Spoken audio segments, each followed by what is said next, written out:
Alright, it's 8:30 in the morning. This is probably going to be my last batch of applesauce for a while. I gotta do some other work getting ready for logging season. So this is the last.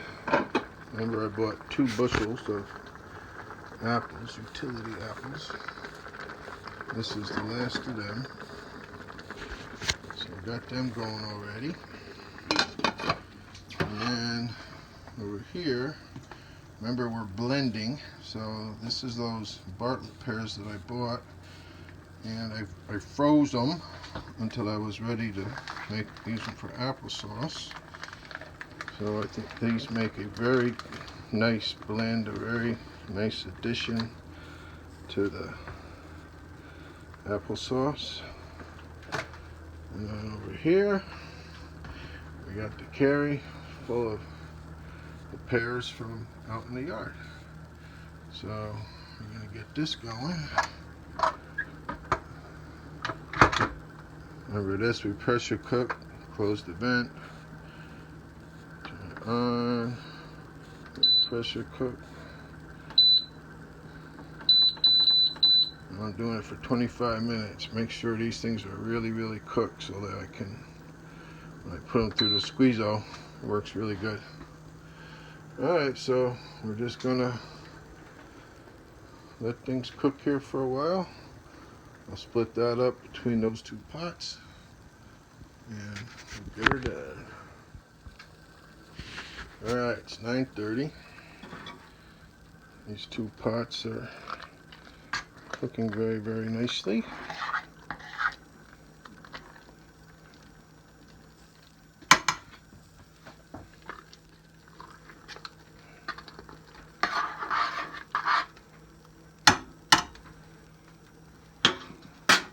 It's time I'm going to add these pears. The carry has cooked the other pears. I just got to let it cool down a little bit before I open it up.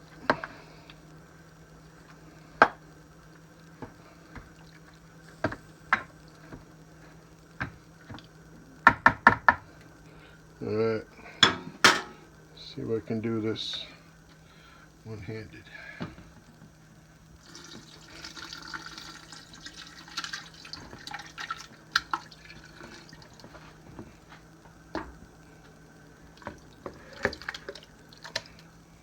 How's that?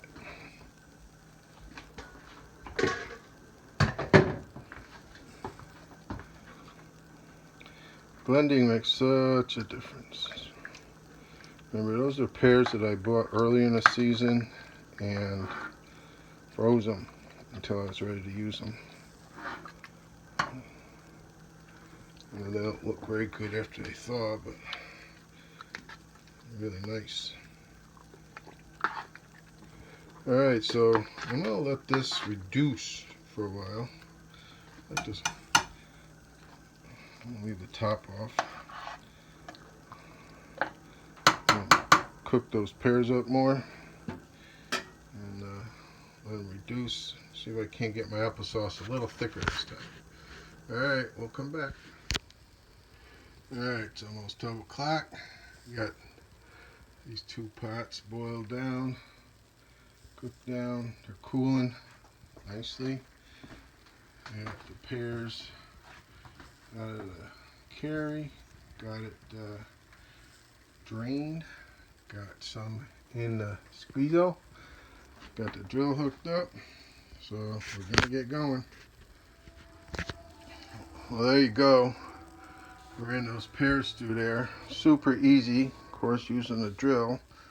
But you know, I've done this now 3 or 4 times. I got a lot more experience. Went really well.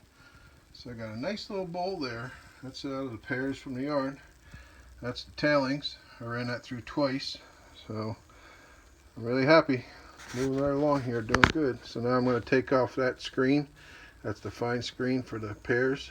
Get all the grit out. And then we're going to do the applesauce. Alright, I cleaned out the machine. Switched over to the coarsest screen. Put the cooked apple in there. Watch her go now.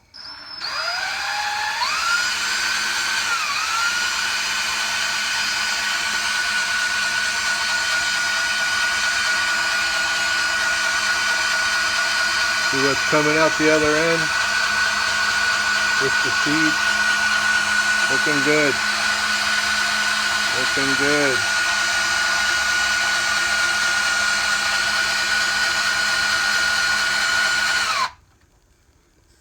Alright, gotta keep going.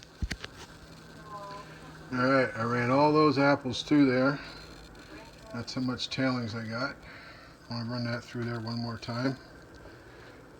Got this whole pot full of applesauce right there. Things went good. Squeezo's working. Alright, I ran those tailings through there. Remember that bowl was full.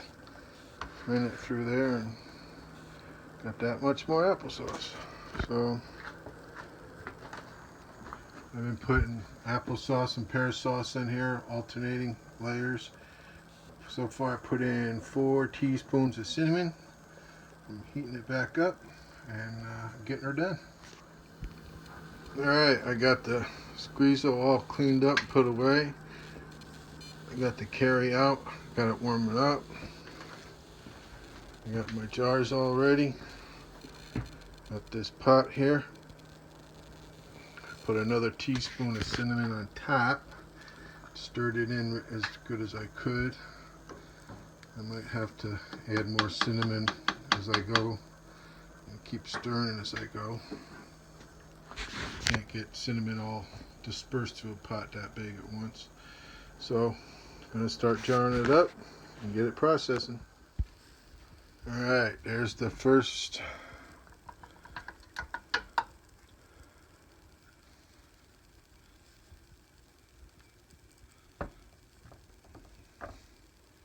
batch of applesauce done.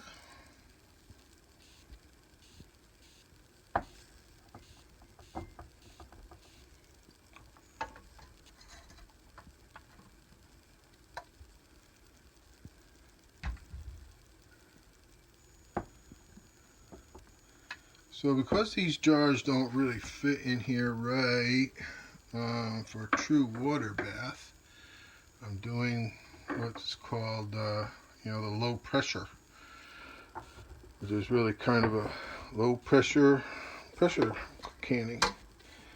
It really does work good. These, you could put 4 wide mouth quarts in here. You can only put 3 of these, or I think even 3 of the regular mouth, the modern regular mouth. But I'm going to try sticking a pint in there, because what you really have to do is leave room for all that stuff. And these taller jars don't do that. So I'm going to try that. Seems to work. So turn it on, low pressure, 20 minutes.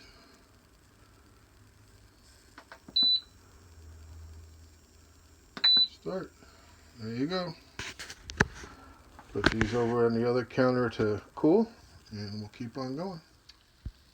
Well, there you go, folks.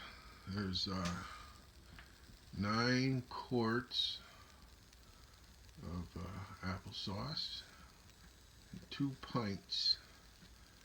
I love it. This batch, the whole batch, I canned them up in these old-fashioned bale type, my grandmother's jars.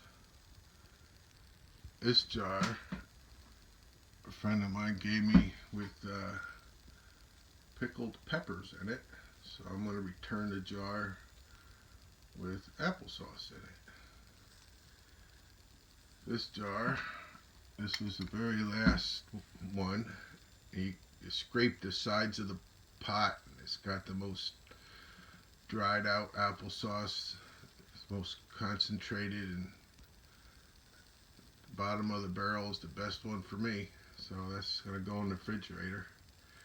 So really happy. That's the end of a little over 2 bushels of apples, and all told at least a half a bushel of